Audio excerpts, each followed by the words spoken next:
Samsung's OLED TV is back. It is the S95C, and it is now in this larger 77-inch configuration. I'm one of the first people to go hands-on with it, so let's go take a closer look. The Samsung S95C OLED TV is Samsung's continuation of last year's S95B, which notably was one of the first QD OLED TVs to hit the market. Now, Samsung calls this simply an OLED TV, but it does have the quantum dot array added to the self-illuminating layer, so it's a bit different than the other OLED TVs you might be used to seeing. There are a few upgrades for the S95C worth noting. First off, the panel now supports 4K at 144Hz, up from 120Hz, which is great for picture but especially for gaming, delivering low input lag.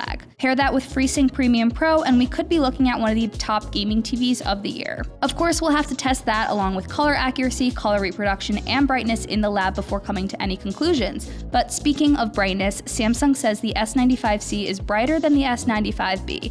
There are no hard numbers, but it is supposed to be brighter. We can't really tell that for ourselves here, but we can see the changes to the design of Samsung's OLED TV. For one, it's actually thinner, now measuring just 10mm thick. It also now features the One Connect box, which offloads all the ports into a separate box, making this TV look especially impressive if it's wall-mounted. Finally, it now comes in a 77-inch configuration, growing from just the 55-inch and 65-inch options last year. People still seem to be loving big TVs, so this was a smart move for sure. There isn't much else to report in terms of new features, so for now we'll wait patiently to get this TV in the lab to see how it compares to other OLED TVs and even how this TV's performance is stacking up against Samsung's own QLED TVs. I am on the ground at CES 2023 bringing you all the latest and greatest TV announcements, so be sure you're following our coverage at tomsguide.com. You can also see what we're doing on social, Facebook, Twitter, Instagram, and TikTok at Tom's Guide. And as always, I'm at Kate Kosich. Thanks for watching. I'll catch you next time.